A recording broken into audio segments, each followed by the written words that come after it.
Assalamualaikum Bang Andi. Ini ada pengalaman saya Bang Andi.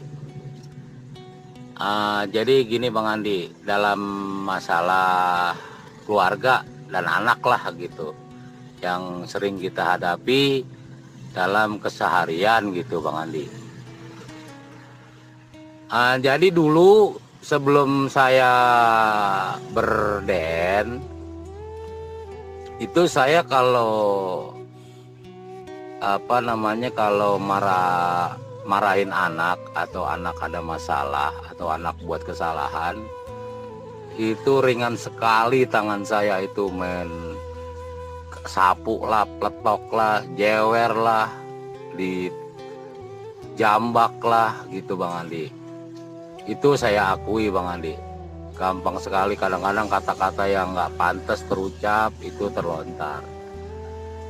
Tapi setelah saya mengerti DN, kok malah apalagi dilihat sebalik dia gitu kan.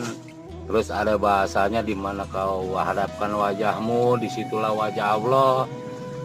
Nah terkadang saya tanpa disadari, lah itu siapa yang aku gebugin, lah itu siapa yang aku omelin, lah itu siapa yang aku kadang-kadang ketok pakai dijewer gitu kan. Nah disitulah aku merasa berdosa Bang Andi. Tapi setelah berdn, alhamdulillah Bang Andi, ada itu yang namanya marah-marah, yang namanya main tangan, yang namanya menghardik atau memaki, itu total Bang Andi, hilangnya Bang Andi. Cuman permasalahannya yang jadi pertanyaan saya Bang Andi, kalau ngelihat anak berbuat kesalahan, tapi kesalahan masih dalam batas kewajaran gitu, atau yang bikin kesel orang tua gitu Bang Andi, bagaimana kita mensikapi kelakuan anak yang membuat kesal orang tuanya Bang Andi? Ya kita kan udah bilang berkali-kali gitu kan, tapi kok masih begitu aja Bang Andi.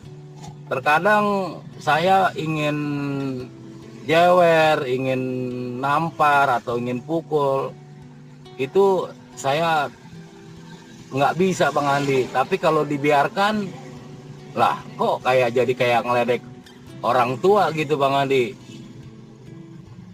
Jadi mohon pencerahannya Bang Andi, dan mungkin pertanyaan saya bisa mewakili atau ya bisa mewakili teman-teman yang ada masalah seperti saya, khususnya dalam hal rumah tangga dan anak-anak.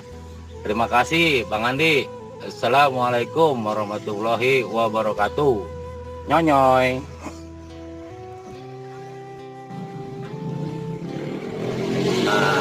Pertanyaan kedua Bang Andi, ini juga sama saya alami. Setelah saya ber-DN, mengerti DN dan mengerti ilmu kesadaran Allah, itu nyata dan terjadi apabila saya suatu saat pernah mukul anak saya pakai kipas yang kayu itu tuh, yang buat kipas bisa ditutup bisa dibuka itu. Saking keselnya dia bikin orang tua kesel gitu kan. Nah akhirnya aku ada nggak kekontrol itu emosi Bang Andi. Akhirnya aku tepok jidatnya dia pakai kipas yang itu Bang Andi, yang kayu tipis lah, nggak terlalu sakit. Ya mungkin karena hati di anak saya sakit, entah mengapa dua hari kemudian, besoknya saya merasakan tangan itu seperti nggak punya kekuatan Bang Andi. Ya pokoknya kayak asam urat lah gitu Bang Andi. Saya sampai merintih, mengeluh kan. Aku berpikir, ini kenapa ini? Ini kenapa kok bisa sakit tangan saya? Sedangkan saya nggak ngapa-ngapain gitu Bang Andi. Pertanyaan saya Bang Andi, mohon pencerahannya, Pertanyaannya gini Bang Andi, apakah Allah itu memberi sesuatu itu cash and carry Bang Andi? Apabila kita nyakitin hati orang, ya di sini pula kita bakal, di dunia ini pula kita bakal kena azabnya Bang Andi. Makasih Bang Andi. Assalamualaikum warahmatullahi wabarakatuh. Waalaikumsalam Pak Agus. Ini untuk semua teman-teman, sahabatku semua yang suka main tangan, baik kepada istri maupun kepada anak. Kalau udah menjadi sebuah kebiasaan, itu tangan akan lompat sendiri tuh, tanpa dipikir, tanpa diancang-ancang akan lompat sendiri tangan itu. Itu karena apa? Karena terbiasa. Jadi hati-hati, jangan membiasakan sesuatu yang buruk. Kalau sudah terbiasa sekali mukul istri, mukul anak, itu akan terulang berkali-kali. Karena tangan kita ini seperti sudah terekam di tangan itu, lompat sendiri dia.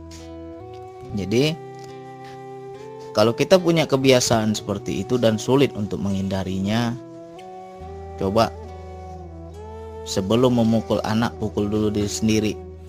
Sebelum memukul istri, pukul dulu diri sendiri. Rasakan sakitnya seperti apa, baru kita tahu seperti apa sakitnya. Kalau mau memaki anak, memaki istri, menghardik anak, coba bercermin di depan kaca, maki diri sendiri dulu, baru kita tahu gimana rasanya dimaki.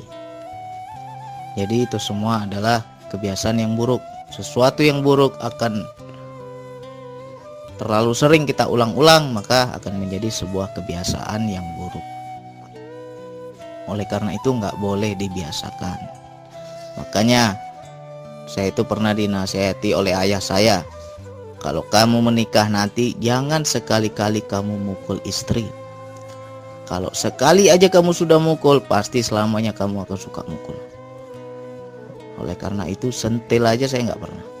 Jangan mukul, nyentil aja saya nggak pernah. Itu saya jaga pesan ayah saya. Lantas kenapa ketika melakukan DN dan kita berlaku zolim, Allah langsung balas, kontan tuh Allah balas. Kita jangankan mukul, benci aja di hati Allah langsung balas. Dan sangat banyak kejadian teman-teman, ya istilahnya ya saudara kita yang dekat-dekat dengan saya itu sudah sering membuktikan. Saya bilang jangan benci sama orang, nyatanya apa? Dibikin sakit oleh Allah. Benci aja langsung kontan Allah balas. Nah, kenapa Bang bisa seperti itu? Dulu saya mukul biasa aja, sekarang mukul kok langsung kontan saya dibayar. Ya kan? Karena apa? Bedanya seperti ini. Dulu kita itu belum dekat sama Allah, kita dulu belum kenal sama Allah, jadi Allah maklum. Ketika kita mengamalkan DN dan kita sudah merasakan Allah yang dekat, di situ nggak ada ampun. Kalau salah langsung Allah tunjukkan kesalahan kita. Jadi harus lebih hati-hati.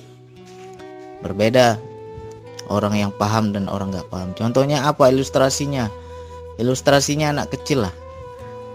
Anak kita kalau masih balita, masih kecil, dia mau kencing di mana aja kita maklum. Biar dia kencing di bawah pohon, dia kencing di teras rumah, dia kencing di mana aja kita maklum. Coba bapaknya yang kencing sembarangan, apa enggak dimarahin itu sama istri? Hah? Karena apa? Enggak jalan akalnya, enggak sopan. Nah begitulah kalau orang sudah punya ilmu.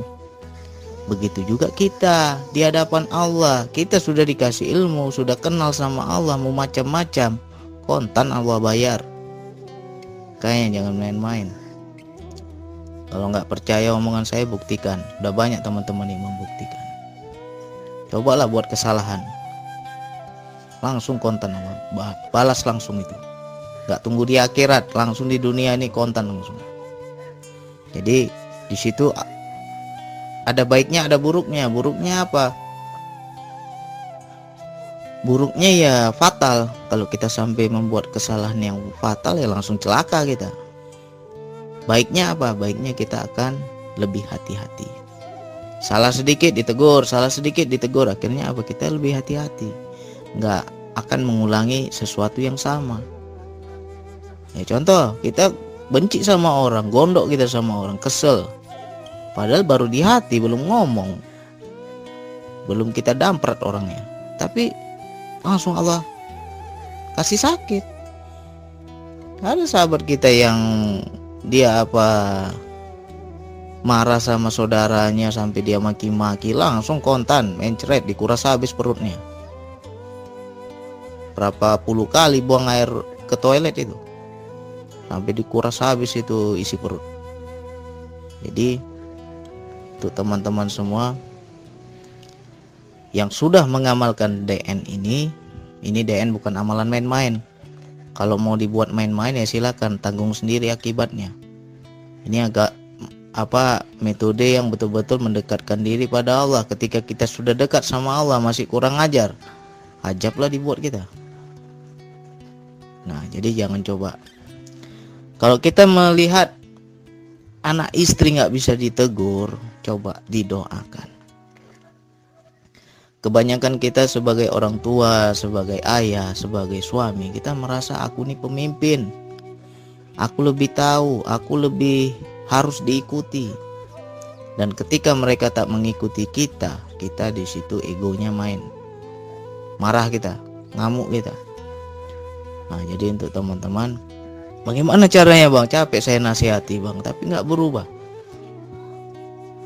Doakan.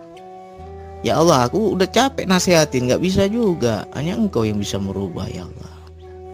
Hanya Engkau yang bisa membuat dia lebih baik ya Allah. Bergantung sama Allah. Nah, contoh macam saya dulu ini, ya kita buka kartu aja biar jadi pelajaran untuk semua. Dulu istri saya nggak mau sholat. Tiap hari saya suruh sholat nggak mau. Akhirnya apa? Saya doakan terus. Capek saya nasihati tapi dia nggak mau sholat ya Allah. Ngadu saya sama Allah. Akhirnya apa? Berubah, sholat.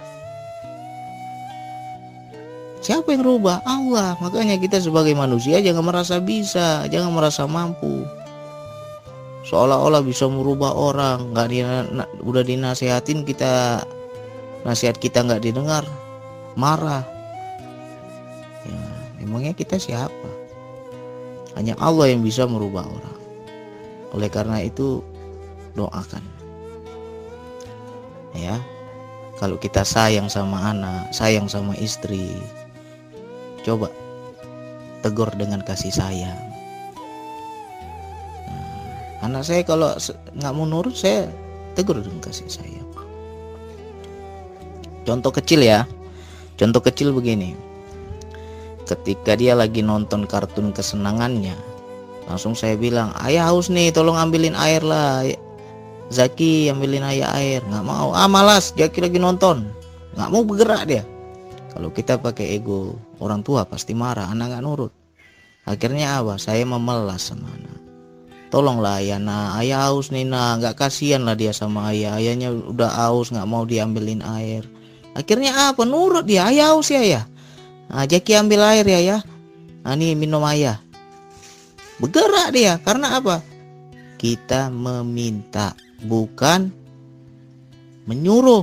Berbeda menyuruh sama meminta. Orang kalau diminta itu ada rasa gimana gitu. Tapi kalau sudah menyuruh itu lain ceritanya. Nah, begitulah sikap kita sama anak, sama istri, coba dirubah. Jangan hanya nyuruh aja pandainya. Tiap hari nyuruh. Coba pakai meminta, memelas. Saya begitu. Nah, contoh istri lagi nonton sinetron kesenangannya, saya bilang ambilin nasi abang lah dik. Nggak mau, ntar lagi lah, aku lagi nonton. Langsung, aduh nggak kasih, yang udah lapar orang ini. Ambil sendiri kan bisa katanya. Langsung apa saya jawab? Saya kalau makan ambil sendiri nggak selera saya makan. Tapi kalau kamu yang ambil kan bisa tambah saya makan. Itu makanya saya selalu suruh kamu yang ambilin nasi. Akhirnya apa? Istri merasa dibutuhkan. Akhirnya apa? Diambilin. nggak ada kesel dia, nggak ada marah dia. Nah, begitulah, coba pakai adab, pakai sikap yang baik. Jangan hanya menyuruh. Kalau menyuruh itu siapapun orangnya, kalau diperintahkan itu malas orang. Tapi kalau kita pakai cara yang lembut, cara bahwa kita ini butuh, semua orang pasti senang ketika dia merasa dibutuhkan. Nah, banyak contoh-contoh dalam kehidupan. Kalau saya sekarang nggak mau lagi pakai perintah. Karena apa? Istri itu bukan babu, anak juga bukan babu, tapi sahabat kehidupan. Jadi bagaimana caranya kita minta tolong sama sahabat. Kata tolong itu penting. Jangan hanya nyuruh-nyuruh, nggak ada kata tolong. Nah, jadi biar anak kita nurut, istri kita nurut, coba rubah cara kita. Kita ini selama ini menyuruh atau meminta. Kalau kita meminta dan mereka merasa dibutuhkan, insya Allah mereka nurut.